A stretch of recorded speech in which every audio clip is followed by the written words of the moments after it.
Hare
Vishnupad Paramhans परिव्राजकाचार्य षोडशत Shri Shrimad अभय चरणारविंद भक्ति वेदांत स्वामी श्रील प्रभुपाद की जय।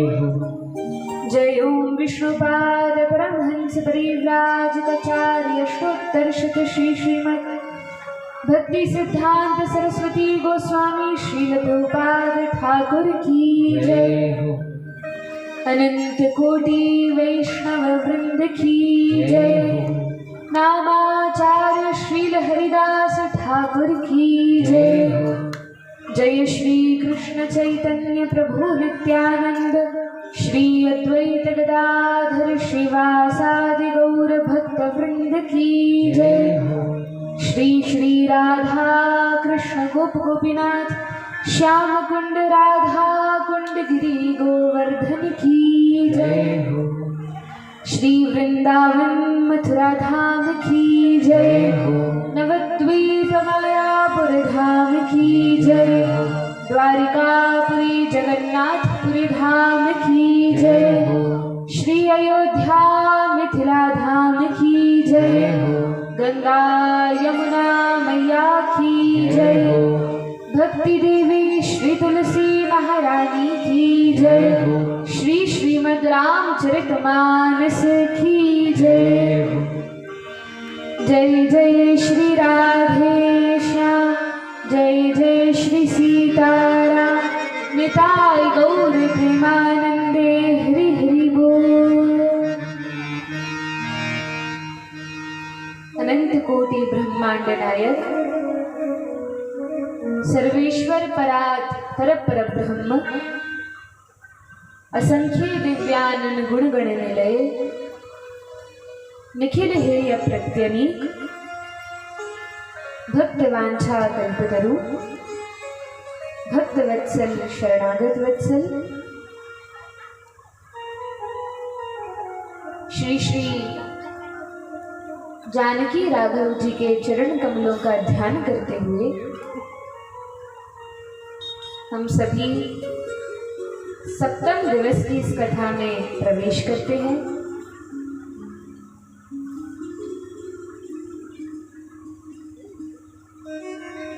विराजमान जितने भी संत हैं, भगवत भक्त हैं, हरि भक्त हैं, श्री जानकी रमण भगवान के चरण कमलों में प्रेम रखने वाले भक्त हैं और सभी के हृदय में विराजमान श्री श्री सीताराम भगवान के चरणों को प्रणाम करते हुए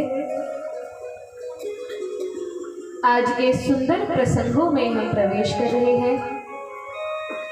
कल सभी ने बड़े उत्साह से श्री सीताराम जी के विवाह उत्सव में भाग लिया।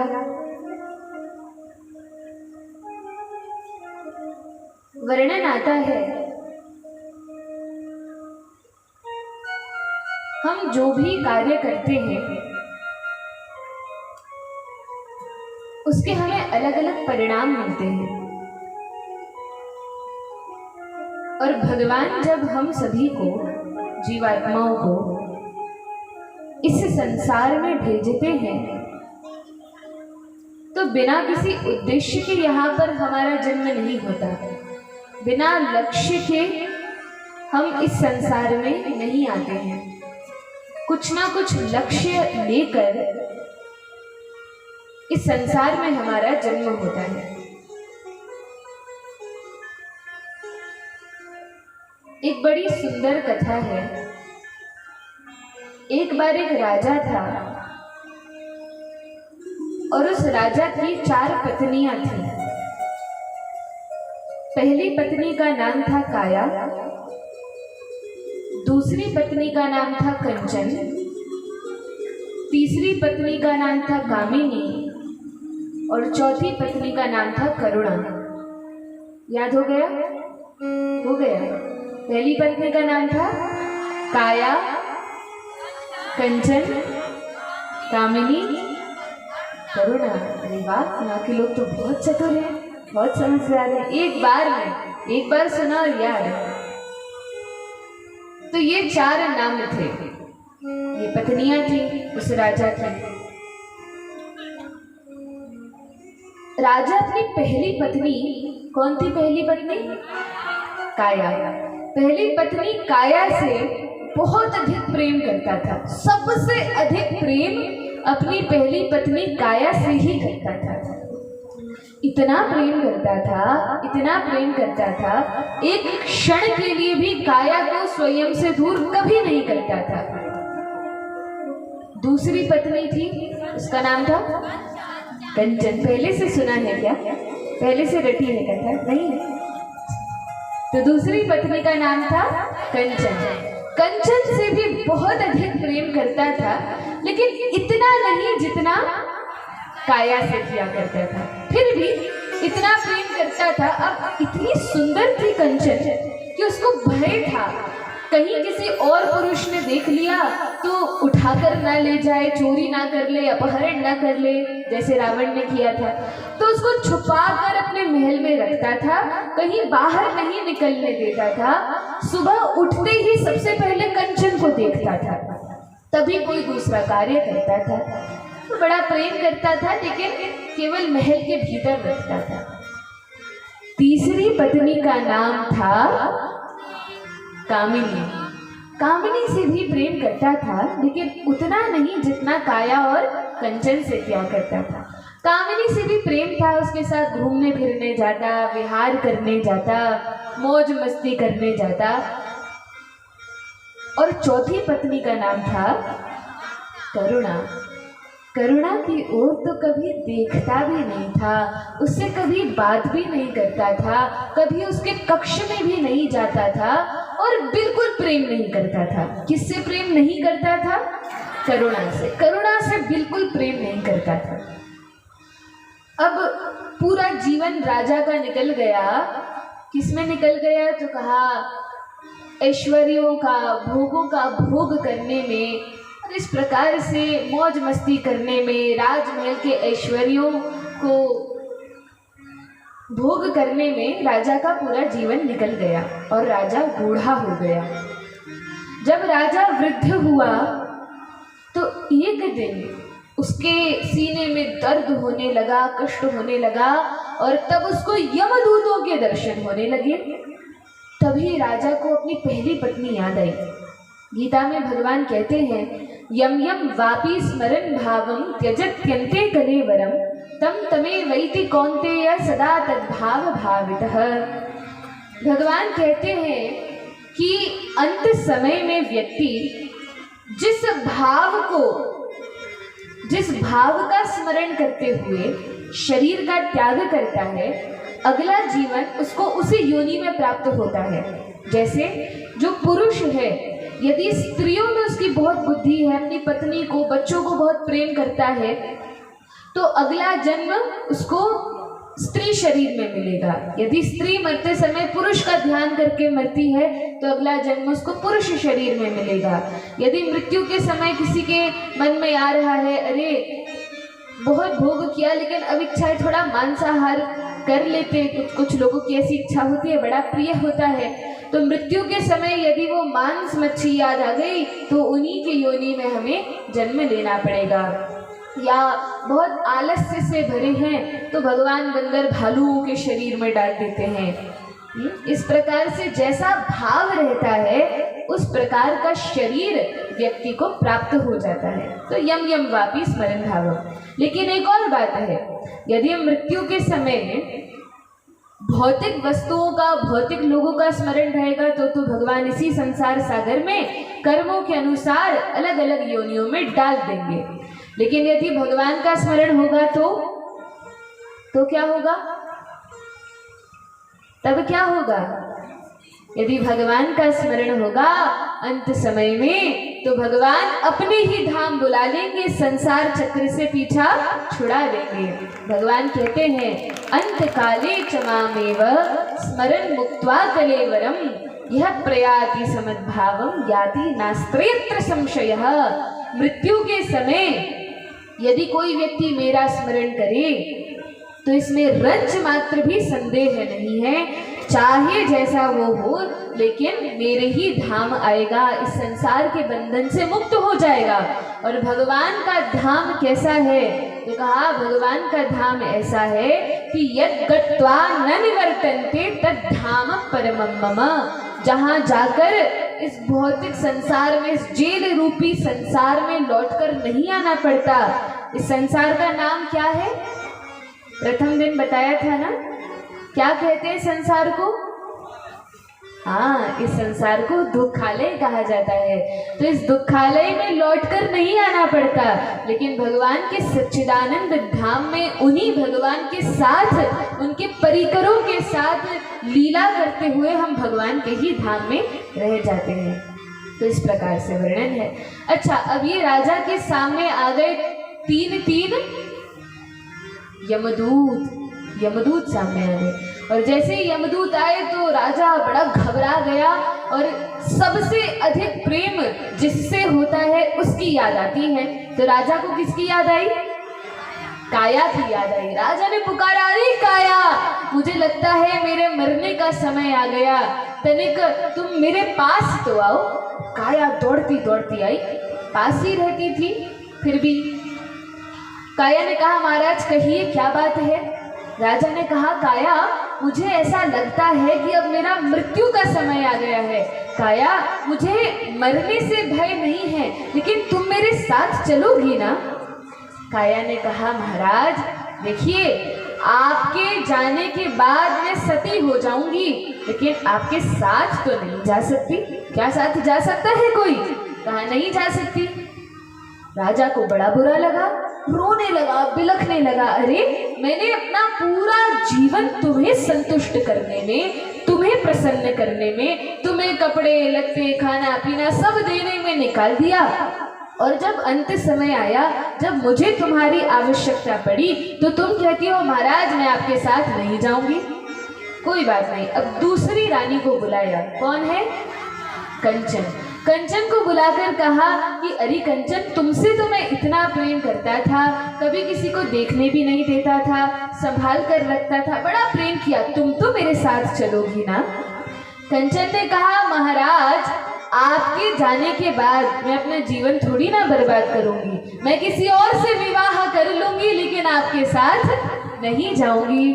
अब तो राजा को और कष्ट हुआ और दुख हुआ, अरे इन रानियों ने तो मुझे धोखा दे दिया। वैसे तो संसार की रीति ही ऐसी है, इस संसार का नियम है कि या तो लोग हमें धोखा देते हैं या हम धोखा दे देते हैं। ये जीव का स्वभाव है, संसार का ये स्वभाव है। केवल एक रघुनाथ जी ऐसे हैं जो कभी अपने शरणागतों को, अपने भक्तों को धोखा नहीं देते और हमेशा उनकी रक्षा ही करते हैं। केवल एक भगवान ऐसे हैं, राम ही केवल प्रेम पियारा, जान लेहु नहीं जाने हारा। केवल वे ही प्रेम करने वाले हैं। तो कंचन ने कहा, महाराज मैं भी आपके साथ नहीं जाऊंगी। तब तीसरी रानी को बुलाया, तो एक ही सहारा है, तीसरी रानी को बुलाया। कौन है ये? कामिनी।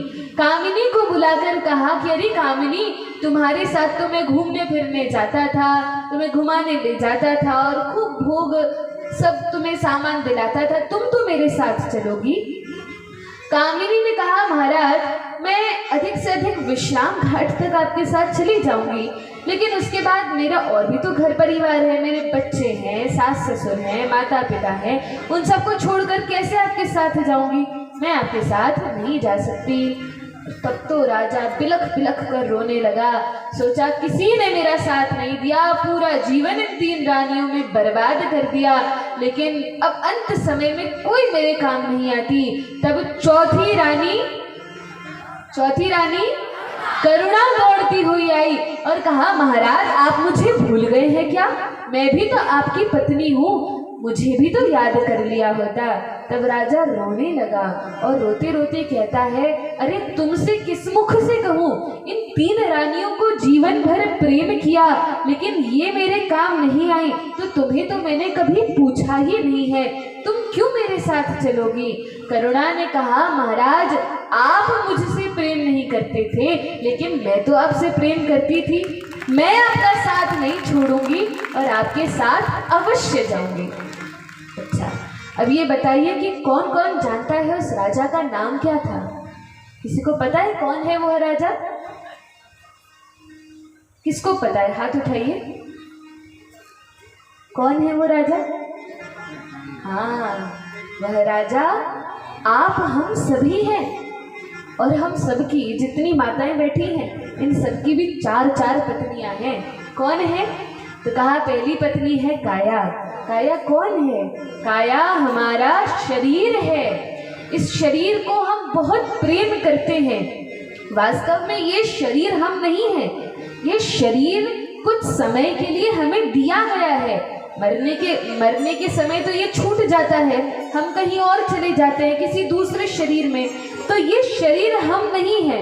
हम कौन हैं? तो कहा हम तो आत्मा हैं। और आत्मा क्या है? ममैवांशो जीवलोके जीवभूतः सनातनः मनः षष्ठानि इंद्रियाणि प्रकृतिस्थानि कर्षति। यह आत्मा भगवान का सनातन अंश है, लेकिन अपने कर्मों के अनुसार अलग अलग देहों में इसका परिवर्तन होता है।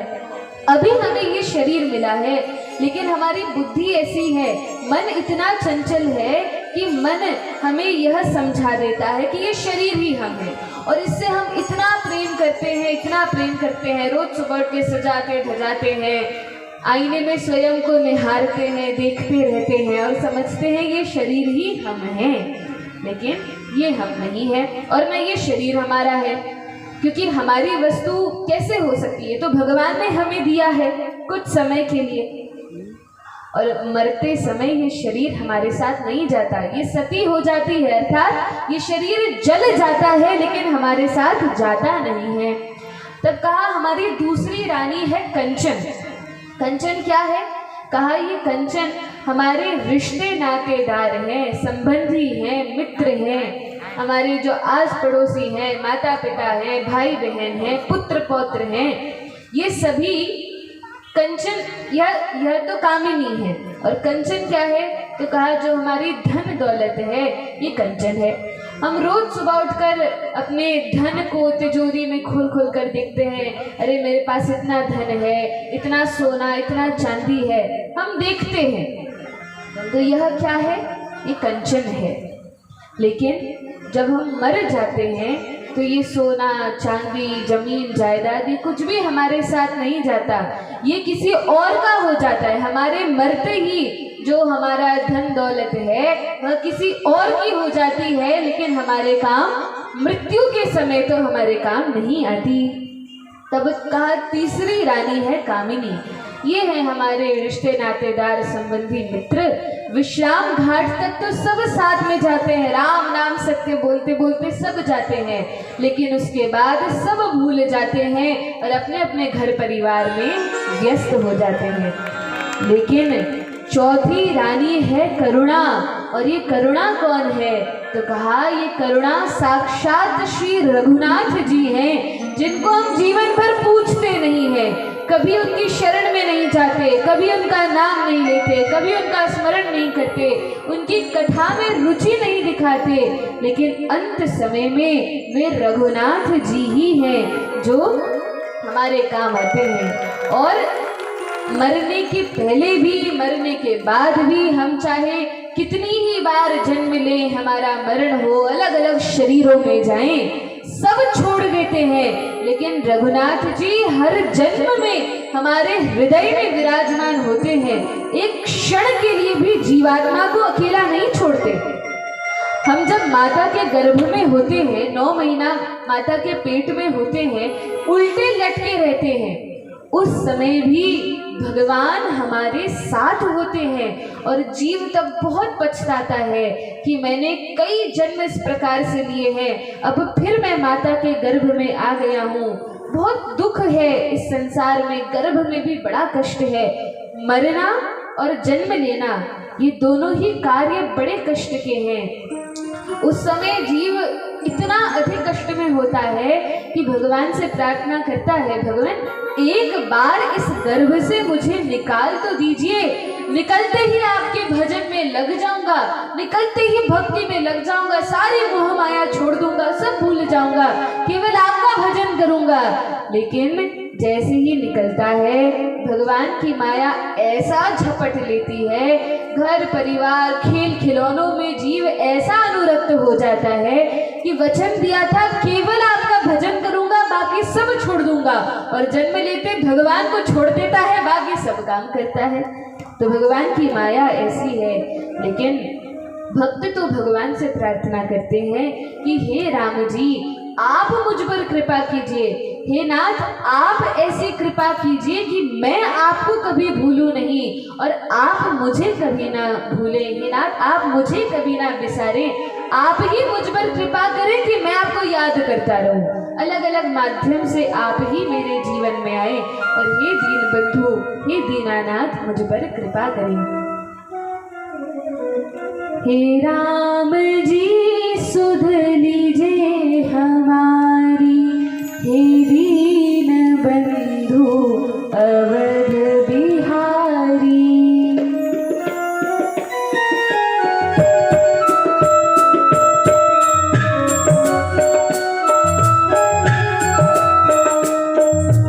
हे राम जी सुध लीजिए हमारी, हे दीन बंधु अवध बिहारी। हे राम जी सुध लीजिए हमारी, हे दीन बंधु अवध बिहारी। हे दीन बंधु अवध बिहारी। दीन बंधु अवध बिहारी। हे दीन बंधु अवध बिहारी। कब होगी हम पे कृपा तुम्हारी, हे दीन बंधु अवध बिहारी। कब होगी हम पे कृपा तुम्हारी, हे दीन बंधु अवध बिहारी।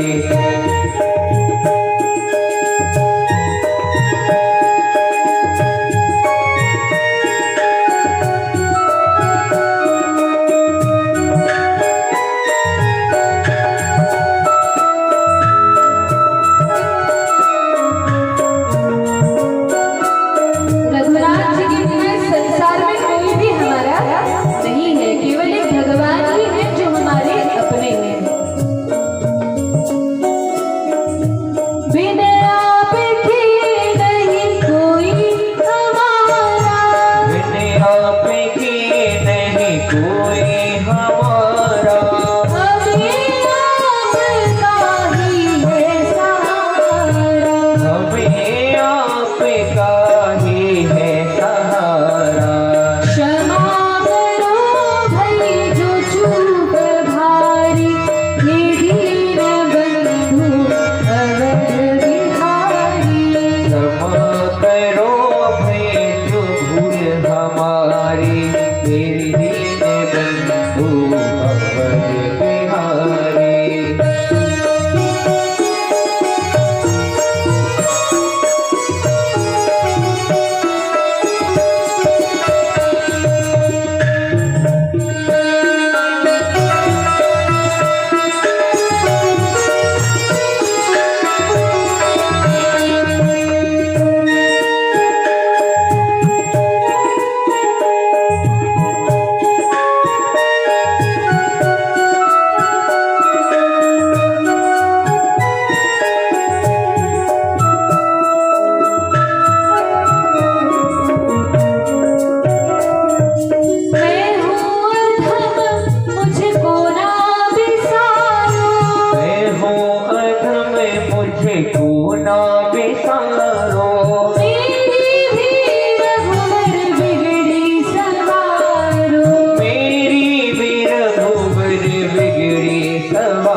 इसलिए भक्त कहता है नाथ मैं तो दीन हूँ, मुझ पर कृपा कीजिए। दीनों के रघुवर रखवारे तुम हो, दीनों के रघुवर रखवारे तुम हो, मेरे जीवन के आधार तुम हो, मेरे जीवन के आधार तुम हो। लाखों की तुम्हारी बिगड़ी सवारी, हे दीन बंधु अवध बिहारी। लाखों की तुमने बिगड़ी सवारी, हे दीन बंधु अवध बिहारी।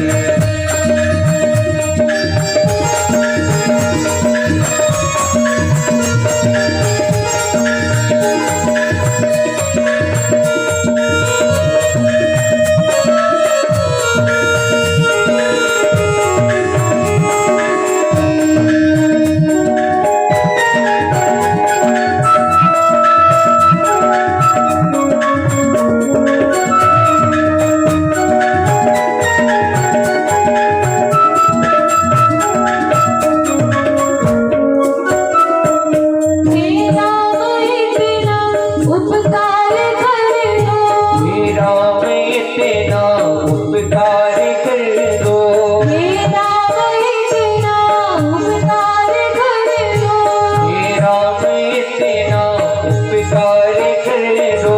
अपनी ही भक्ति का मुझको वर दो, अपनी ही भक्ति का हमको वर दो, अपनी ही भक्ति का मुझको वर दो। अपनी ही भक्ति का हमको वर दो। हम आपके हैं दर्शन भिखारी, हे दीन बंधु अवध बिहारी। हम आपके हैं दर के भिखारी, हे दीन बंधु अवध बिहारी। अब होगी हम पे कृपा तुम्हारी, हे दीन बंधु अवध बिहारी। अब होगी हमें पे कृपा तुम्हारी, हे दीन बंधु अवध बिहारी। हे राम जी सुधे हमारे, हे दीन बंधु अवध बिहारी। अब होगी हम पे कृपा तुम्हारी, हे दीन बंधु अवध बिहारी। हे राम जी सुधे हमारे, हे दीन बंधु अवध बिहारी। राम ही तुझे हमारी, हे दीन बंधु अवध बिहारी।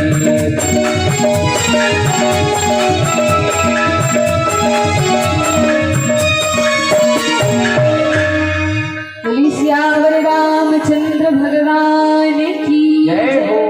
हरे कृष्णा कृष्णा कृष्णा हरे हरे, हरे राम राम राम हरे हरे।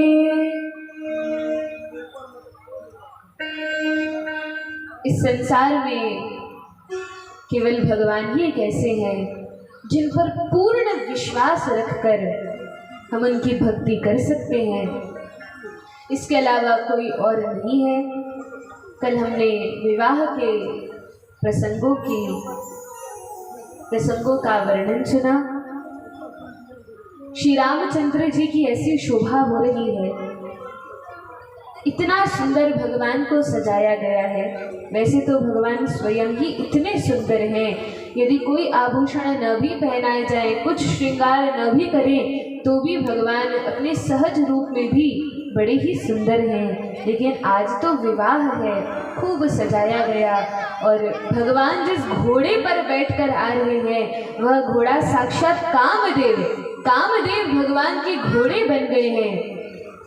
और भगवान घोड़े पर बैठकर बारात लेकर सीता जी को लेवाने जनकपुर के महल की ओर चले हैं। बड़ा सुंदर भगवान का वेश है। कितनी सुंदर बात है, कामदेव साक्षात घोड़े बन गए हैं और भगवान के हाथ में उसकी लगाम है, अर्थात भगवान विवाह करने जा रहे हैं, लेकिन कामदेव की लगाम भगवान के हाथ में है। भगवान जैसा उसको चलाना चाहते हैं, भगवान के दास रूप में कामदेव चल रहे हैं। जिस जगत को कामदेव अपने प्रभाव से प्रभावित करते हैं, वे आज भगवान के सेवक बनके, वाहन बनके चल रहे हैं। भगवान बड़े सुंदर लग रहे हैं और सरस्वती जी भी, शेष जी भी वर्णन नहीं कर सकते। जब शेष और सरस्वती वर्णन नहीं कर सकते तो हम और आप तो क्या ही वर्णन करेंगे। वैसे तो हमारी कथा जो प्रातःकाल गोष्ठी में रामायण का पाठ होता है उससे पीछे है, लेकिन भगवान की कथा तो पूर्ण है, क्योंकि भगवान पूर्ण है। ओम पूर्णमदः पूर्णमिदः पूर्णात् पूर्णमुदच्यते पूर्णस्य पूर्णमादाय पूर्णमेवावशिष्यते। यदि भगवान की थोड़ी भी कथा कही जाए तो वह भी पूर्ण है, बहुत कही जाए तो वह भी पूर्ण है, क्योंकि भगवान पूर्ण है इसलिए उनकी कथा भी पूर्ण है। तो पूर्ण कथा तो वैसे भी कोई कह नहीं सकता, क्योंकि भगवान अनंत अनंत काल से इस अनंत कथा को कहते आए हैं, लेकिन यह अनंत कथा अनंत काल तक भी पूर्ण नहीं होगी। तो जब शेष और शारदा इस कथा को पूर्ण रूप से नहीं कह सकते, तो हम तो अपनी छोटी सी वाणी से कह ही क्या सकते हैं। लेकिन फिर भी वहाँ सुंदर कांड तक पहुँच गए हैं और यहाँ तो भगवान के विवाह का सुंदर प्रसंग चल रहा है। और वैसे भी मिथिला है, महाराज जी कहते हैं मिथिला में तो विवाह के आगे के प्रसंगों के कहने की चर्चा ही नहीं होना चाहिए, लेकिन फिर भी आप सभी का भाव है, श्रोता सुनने की इच्छा रखते हैं तो वक्ता प्रयास करता है। जैसा भाव होता है उसके अनुरूप कथा कहने का प्रयास तो हम कर रहे हैं, लेकिन हम और आप केवल प्रयास ही कर सकते हैं। बाकी जो रघुनाथ जी की इच्छा होगी, जैसा भगवान कहलवाएंगे वैसा हम कह देंगे, जैसी वे प्रेरणा करेंगे वैसा ही हम बोलेंगे। देखते हैं रघुनाथ जी कहाँ तक पहुँचाते हैं। उन्हीं का नाम लेकर, उन्हीं का स्मरण करके, उन्हीं की बारात में सम्मिलित होकर हमें सुंदर कथा को आगे बढ़ाते हैं। बोलिए श्यावर रामचंद्र भगवान की जय। आज तो भगवान बहुत ही सुंदर लग रहे हैं और विष्णु जी, महेश, गणेश सब भगवान की इस सुंदर छवि को निहार रहे हैं। इंद्र तो अपनी कई आंखों से भगवान के दर्शन कर रहा है। स्वामी कार्तिकेय के हृदय में बड़ा उत्साह है। भगवान की बारात में सभी देवी देवता भी सम्मिलित हो गए हैं। ऐसा सुंदर सुअवसर भला कौन छोड़ना चाहेगा। बड़ा सुंदर वर्णन है। जनु बाजी बेशु बनाई मन से जो राम हित अति सोहई, आपने बल रूप गुण गति सकल भुवन मोहई, जगमगत धीन जराव ज्योत सुमोद मन मानिक लगे।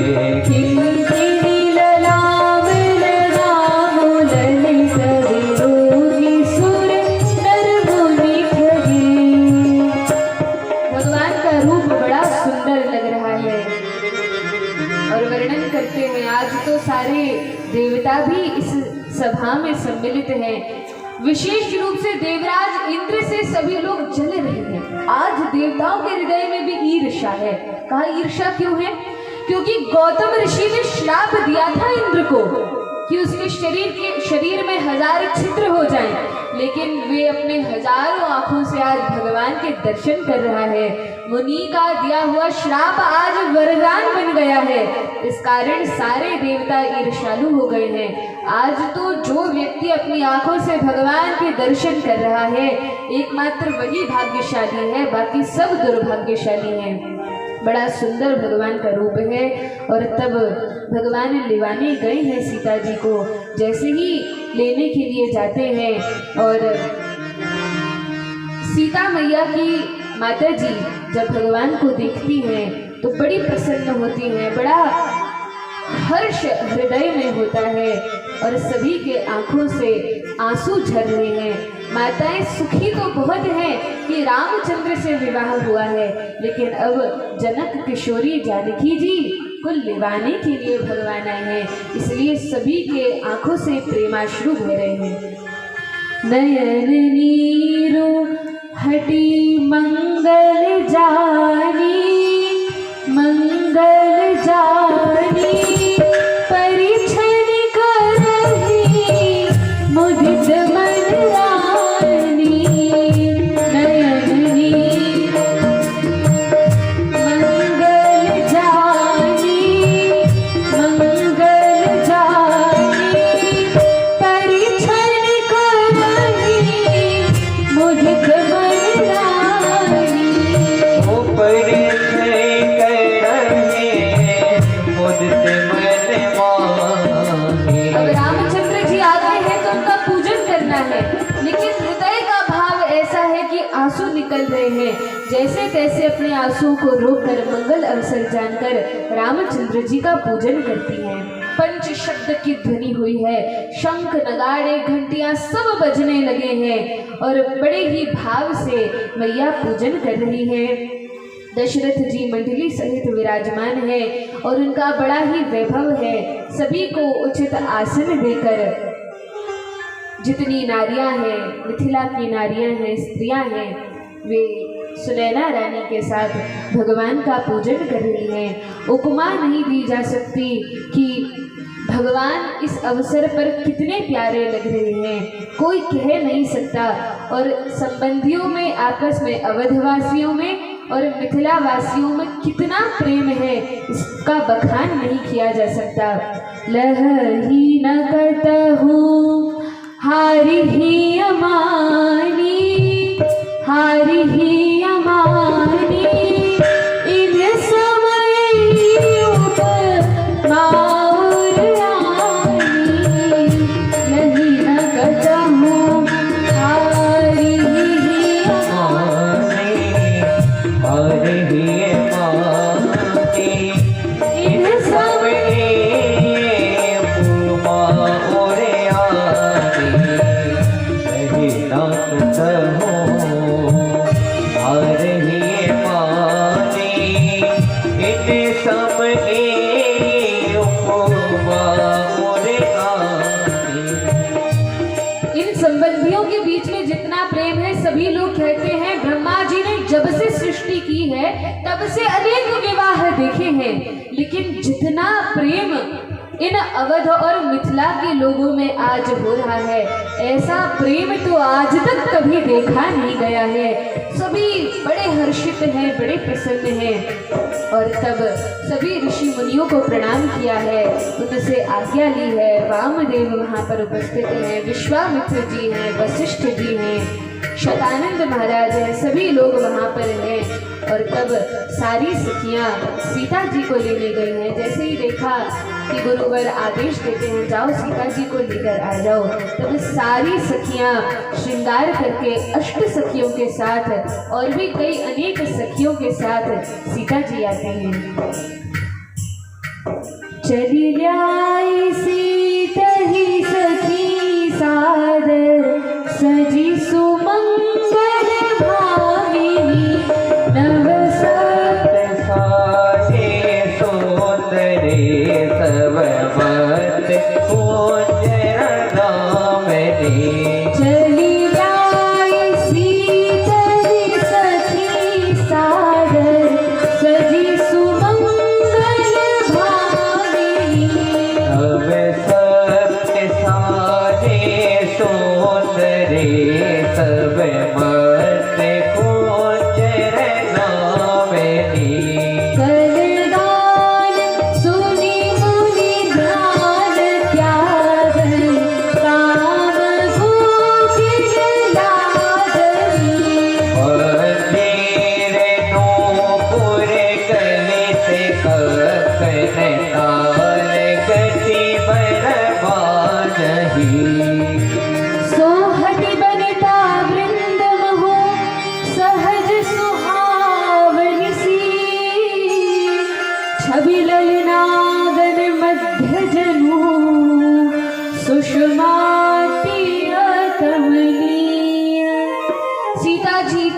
सुंदर लग रहे हैं कि उनकी शोभा का वर्णन ही नहीं किया जा सकता। तुलसीदास जी ने यह कहकर कि वर्णन किया ही नहीं जा सकता, अपने आप को पहले ही छुड़ा लिया कि भैया देखो क्या उपमा सीता जी की दे, इतनी सुंदर लग रही है, कोई उपमा दी ही नहीं जा सकती, वर्णन किया ही नहीं जा सकता, यही वर्णन है। सिय सुंदरता नीन जाई, सिय सुंदरता वर्णने न जाई, सिय सुंदरता वर्णने न जाई, सिय सुंदरता वर्णने न जाई, लघुमति बहुत मनोहरताई, लघुमति बहुत मनोहरताई। छोटी सी बुद्धि से सीता जी का वर्णन किया नहीं जा सकता।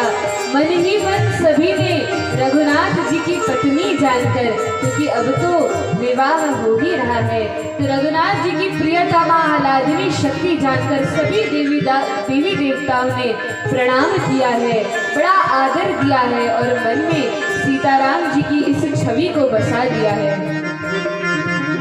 सब ही मन किए प्रणामा, देख राम भय पूर्ण कामा, सब ही मन है मना कीन प्रणामा, देख राम भय पूर्ण कामा, सब ही मन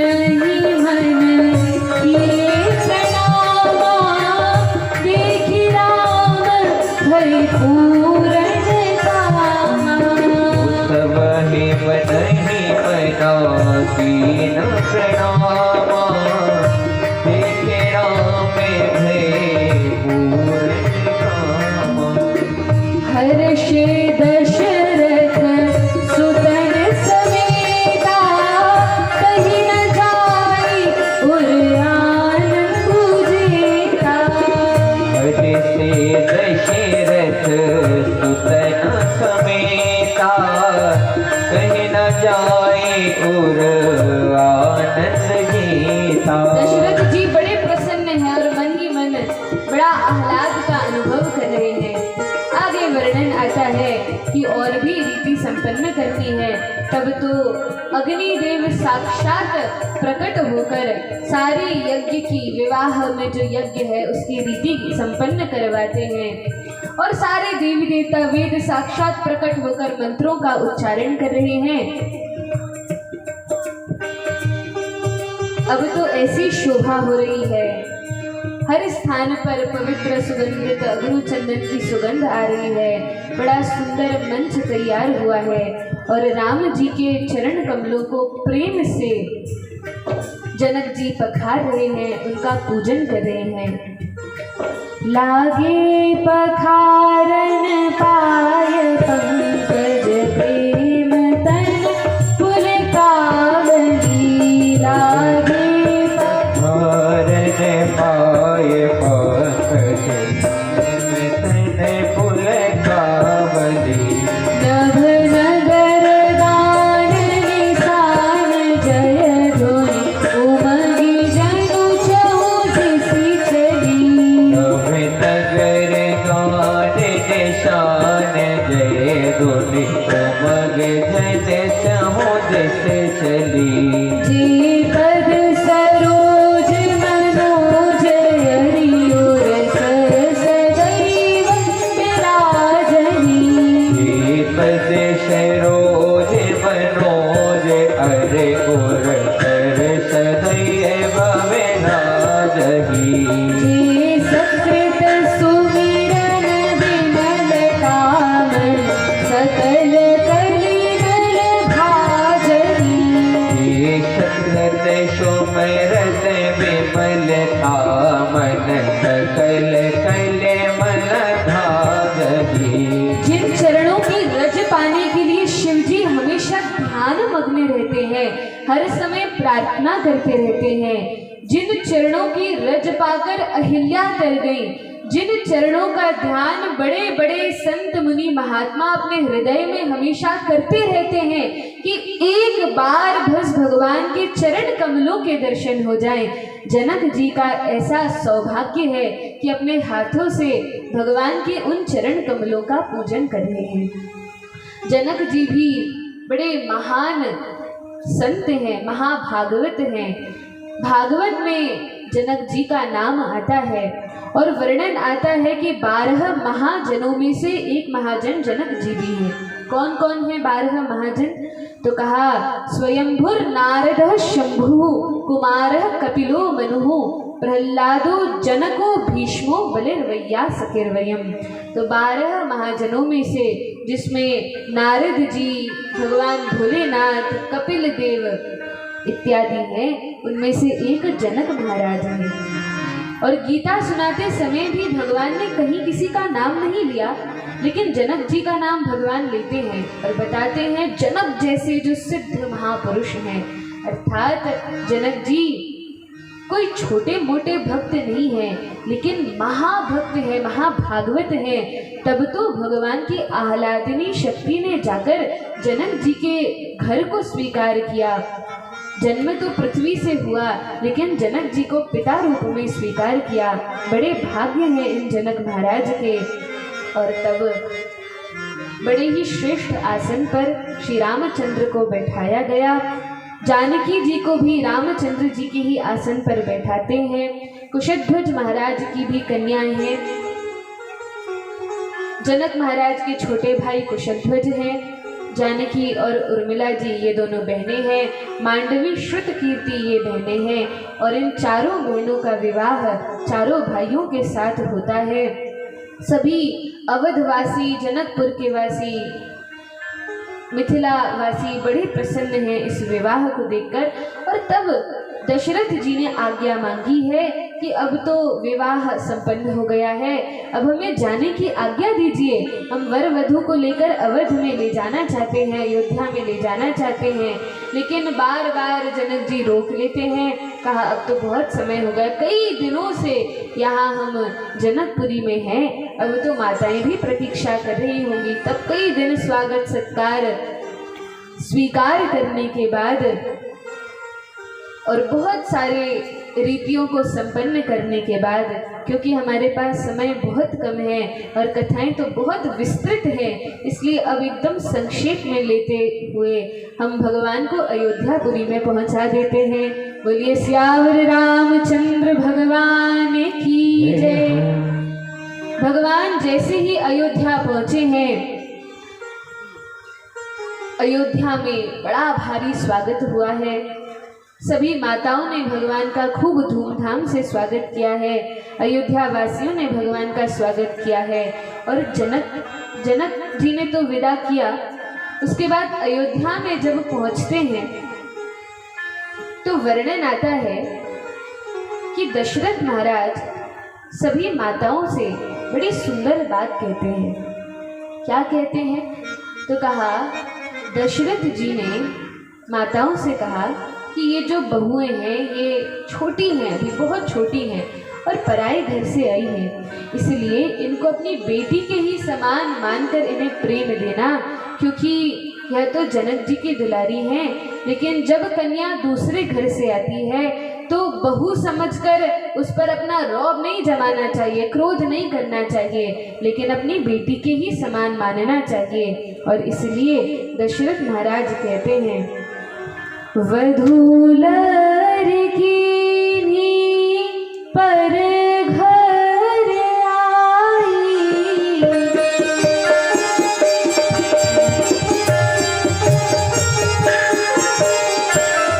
वधूलर कीन्ही पर घर आई,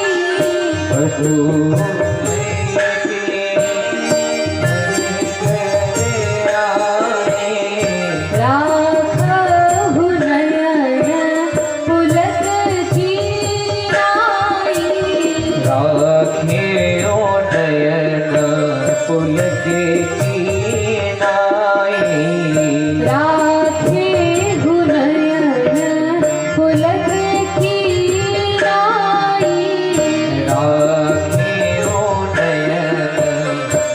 की नाई।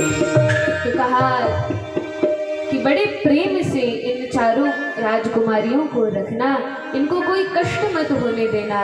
और आगे हम वर्णन सुनेंगे कि जिस समय सीता जी रामचंद्र के साथ वनवास के लिए जाती हैं, तब कौशल्या मैया कहती हैं कि राम, मैंने सीता को कभी भी नंगे पांव इस प्रकार से धरती पर चलने नहीं दिया, हमेशा उन्हें संभाल संभाल कर बड़े प्रेम से रखा। और आगे वर्णन आएगा, वे कहेंगी कैसे ये वनवास के कांटों को सह सकेंगी, बड़ी ही सुकोमला है। आप लोगों ने आज शायद सुन भी रहे थे, वर्णन हो रहा था कि जिस समय सीता जी आती हैं, महल में प्रवेश करती हैं, उस समय फूलों की पंखुड़ियां बिछवा दी गई थी और सीता मैया उन पर चलती हैं तो कहती हैं, कुछ कहती नहीं है, लेकिन मन के भाव देखकर कौशल्या मैया कहती हैं कि अरे सीता, कुछ उदास सी लग रही हो, कुछ कष्ट है क्या? तो माता सीता कहती है, नहीं मैया, कोई कष्ट नहीं है। क्या कष्ट होगा? कहती है, नहीं नहीं नहीं, संकोच होकर मुझे बताओ। तब कहती है, मैया, ये जो फूलों की पंखुड़ियां हैं, जब मैं इस पर चलती हूँ तो मुझे थोड़ी चुभ रही हैं। विचार कीजिए कितनी सुकोमला ये सीता मैया है, लेकिन वनवास के कष्टों को भी उन्होंने हंसते हंसते सहन कर लिया। क्यों? रघुनाथ जी के मुख कमल का, उनके चरण कमलों का दर्शन करते हुए, उनकी भक्ति करते हुए। तो इतना श्रेष्ठ भाव सीता मैया का है, इस प्रकार से वर्णन है। जिस समय माता सीता को लेकर रामचंद्र जी आते हैं, तो वर्णन है 12 वर्षों तक अयोध्या में निवास करते हैं। 12 वर्षों तक, अभी कोई वनवास नहीं होता। विवाह के पश्चात 12 वर्षों तक वही अयोध्या में नित नए उत्सव होते हैं, भांति भांति के उत्सव मनाए जाते हैं। और मैया कई प्रकार से गीत गाती हैं, मंगल गीत गाती हैं, सभी स्त्रियां इकट्ठी होकर आ जाती हैं। और यह उत्सव जो विवाह का उत्सव है, 12 वर्षों तक चलता है। किसी को पता भी नहीं चलता कब समय निकल गया। विवाह के समय तो रघुनाथ जी की आयु 15 वर्ष की थी, जैसा वाल्मीकि रामायण में वर्णन है। राम 15 वर्षे, और माता सीता की आयु मात्र 6 वर्ष की थी। 6 वर्ष की छोटी सी जनक दुलारी और 15 वर्ष के भगवान 12 साल तक अयोध्या में सुखपूर्वक निवास किया। उसके पश्चात एक दिन की बात है, यहाँ महल में सभी मंगल उत्सव मन रहे थे और माताएं बड़े प्रेम से मंगल गीत गा रही थी। आइए हम भी थोड़ा गीतों का आनंद लें और उसके पश्चात आगे की कथा में प्रवेश करेंगे। बोली सीता रामचंद्र भगवान की जय। बोली सीता वल्लभ सरकार की जय हो सीता राम दशरथ बरसे जैसे सावन की झड़ी, सावन की झड़ी प्यासे नैनों पे पड़ी, सावन की झड़ी प्यासे नैनों पे